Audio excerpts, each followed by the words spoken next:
Howdy howdy, Devil here. This is number 8 in my online ladder battle series where we take the research we've done in the Essential Units series for the Dwarfs and try to put it into action. I'll be fighting Chaos today, and just out of interest's sake, for one of my other videos in preparing for your battles, having armies ready to load up was really important in this one because in the pre-game, my opponent waited for me to choose the Dwarf, then instantly picked Chaos and hit start to give me that 60-second window, which was no problem. I just had my army ready to go, and then when we got into the battle, as soon as we both loaded in, he instantly started the clock on me as well. So being ready for that kind of stuff, I think, is a big benefit because I was absolutely ready and I wasn't stressed for time or anything else like that, and I knew what I was going to do beforehand. Anyways, in my Chaos lineup, I've changed it a few times and gone away from a purely static build to something a lot more dynamic. In this particular battle, the power of the gyrocopters is evident. Chaos really doesn't have any answers, and it's this is where the gyrocopters really shine. So I have 4 gyrocopters, 2 on this side. I want to find him fast, and 2 on this side. I set up my army as far away as I could get from him. I don't move back or forward or anything like that. There's plenty of room to flank around if he has cavalry, but I just want to give myself time. So in this lineup, I've brought 2 units of Longbeards, regular ones, 3 units of Longbeards with great weapons, because he's going to have a lot of armored troops, and 3 Thanes.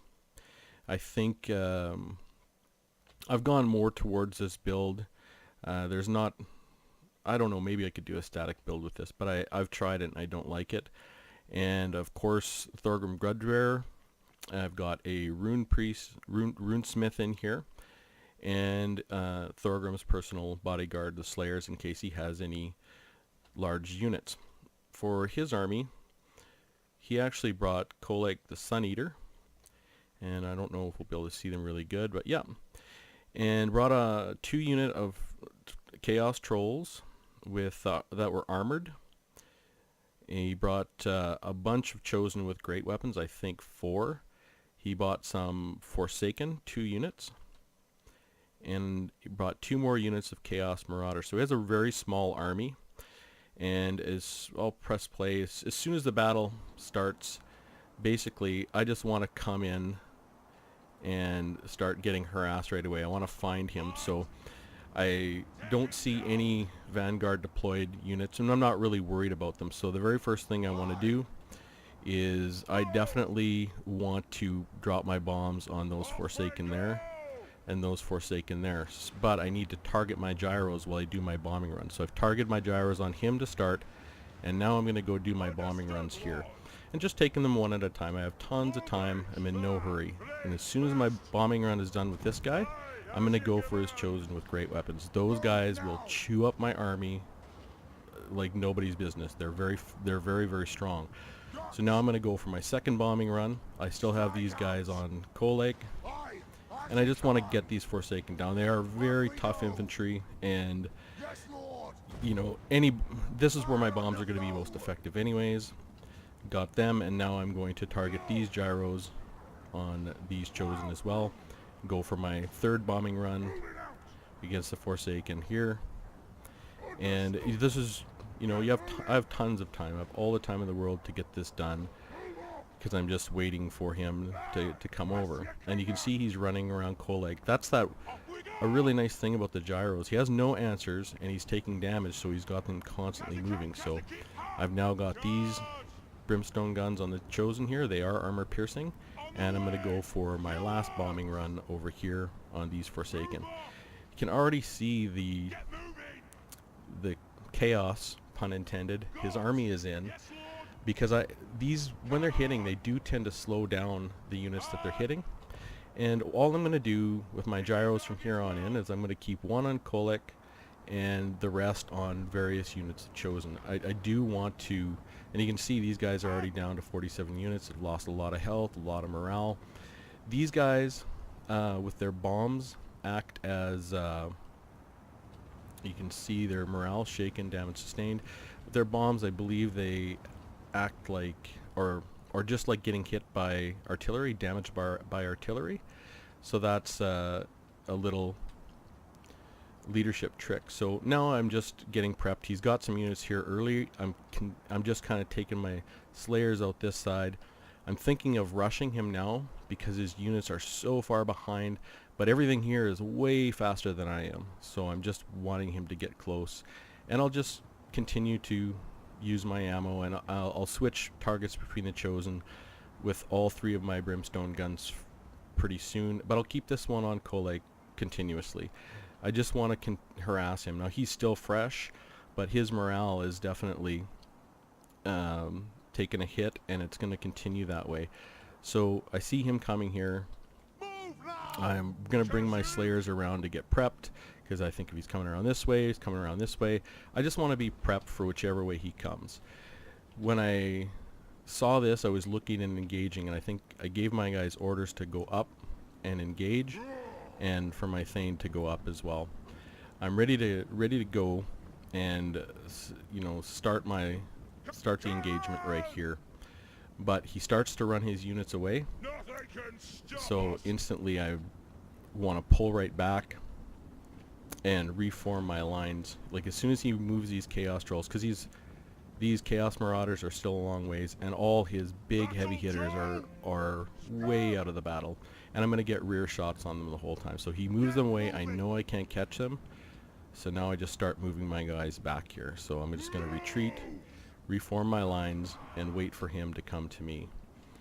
I'm assuming he's going to want to get all his guys going into a line and prep and try and do something, but he doesn't have his lines formed at all. Now he sees this as an opening, and he's actually going to start coming on the attack and try and come around and flank me this way.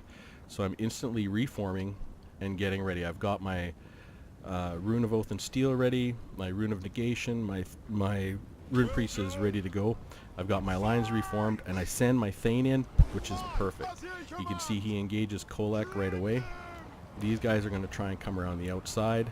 I don't have anything to worry about here, so I'm going to try and send these guys around at some point.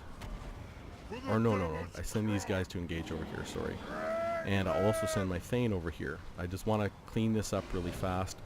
And I've got my Rune of Oath and Steel going, and I see everything's going here, so I want to put my Runesmith into the battle. I've gotten Thorgrim Grudgebearer engaged over with these trolls. He's going to do a good job on them, and I'm not sure if he came after him, but he's got the Chaos Marauders. I've got nothing to worry about anywhere along this line. I am going to put the Rune of Wrath and Rune on these Chaos Marauders, I think, or maybe it was these ones, the Forsaken. They do worry me. Those Forsaken can do a ton of damage, but you can see already I'm continuing to blow down his Chosen with great weapons, and I've routed Kolek. Now he's going to come back pretty fast, but at this point it's already obvious there's nothing left to do, and my opponent calls it a game, which is to be expected. I felt like he was trying to cheese me in the beginning, and there was really nothing he was going to do, though.